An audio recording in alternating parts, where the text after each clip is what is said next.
All right, so it is Sunday, but 2 weeks before I leave for Kilimanjaro, and I woke up this morning planning on doing one of my practice hikes, and I realized that it is overcast and gloomy and cold outside.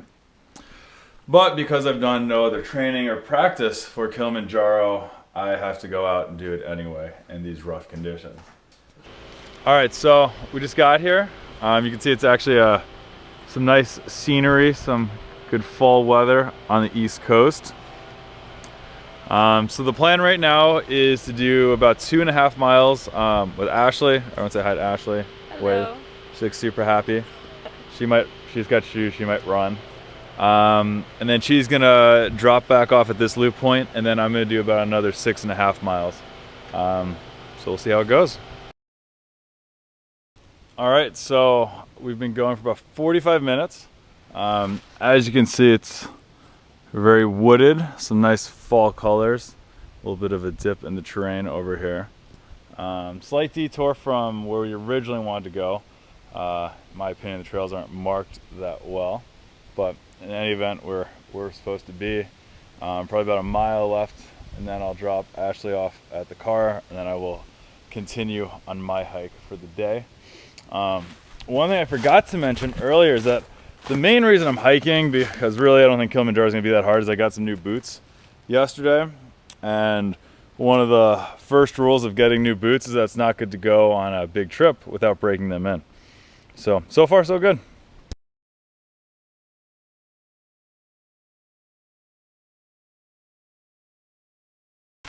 All right, so we've been going for about another maybe an hour since I checked in last, and it turns out the last hour we were not on the trail we were supposed to be.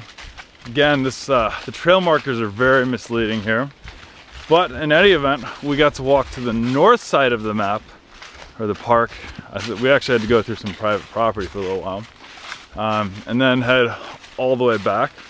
And that rock that I climbed up, which was a lot of fun, was actually not part of the trail or the park that was on the private property. So we're about a mile away, if that, probably not even, until we get to the car.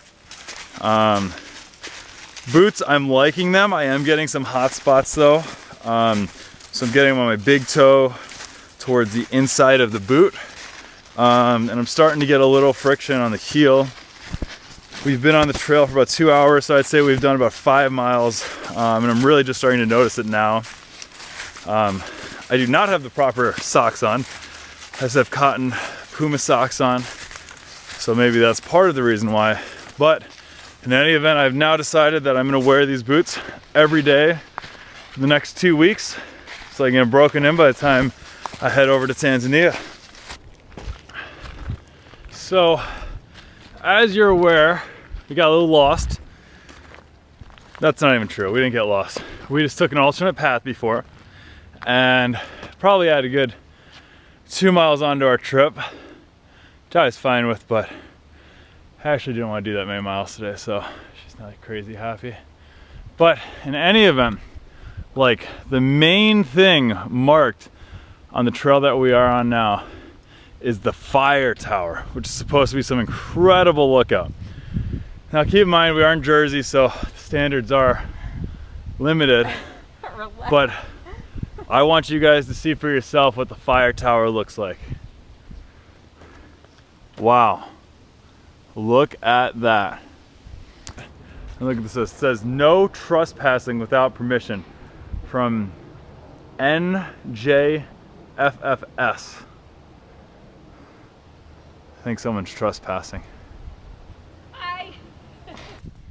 30 seconds later, I have summited the fire tower.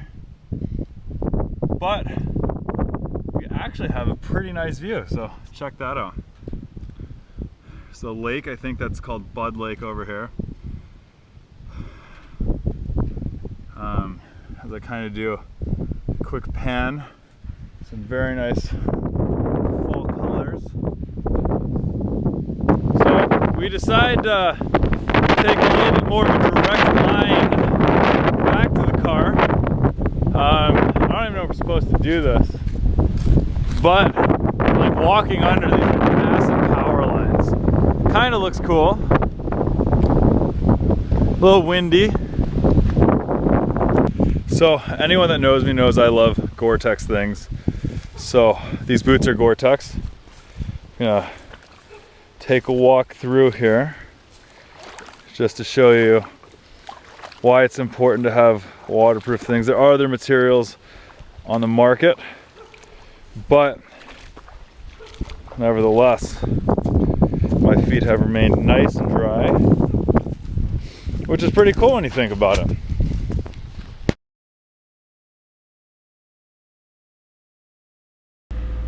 All right, so just finished hiking in the car now, about to leave, and I'm gonna undo my boot here.